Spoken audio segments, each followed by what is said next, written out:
We know two things for certain about next year's Baltimore Orioles even as we sit here, days removed from their elimination from postseason contention.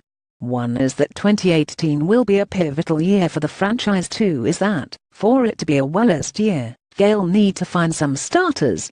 Next season's Orioles will be wedged in that uncomfortable spot between last-ditch contending and forced rebuilding that was reserved in 2017 for the Kansas City Royals. A number of key players will be impending free agents, including cornerstones Manny Machado and Adam Jones. Relievers Zach Britton and Brad Brach will qualify for the open market too.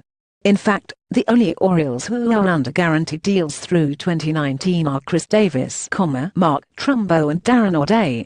With all due respect to each, that's not the kind of cause contenders are built from. Nonetheless, Dan Duquette and Buck Showalter seem unlikely to strip down the Orioles until they have to this same bunch brought in Tim Beckham and Jeremy Hellickson at the deadline, despite hefty odds against them making a legitimate run at the postseason.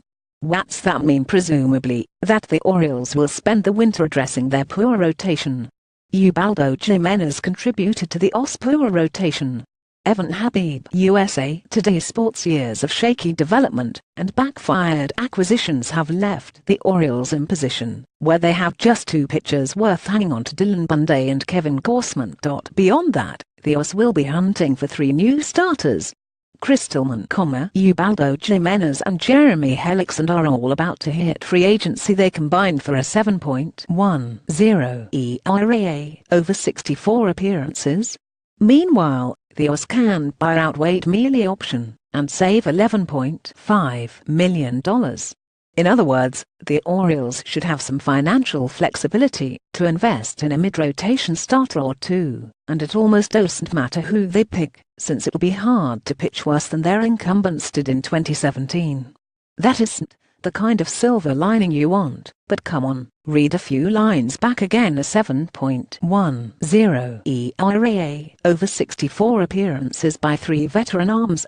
If it all goes wrong, if the Orioles rotation somehow doesn't upgrade, then we're going to spend a lot of time during the summer talking about whether they'll trade Machado, Jones, and others.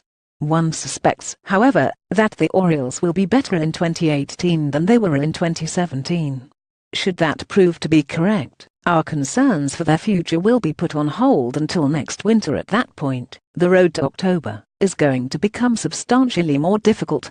For now, though, you can't blame the Orioles if they're focused on making the most of 2018. After all, they have every reason to be all in on the next 12 months.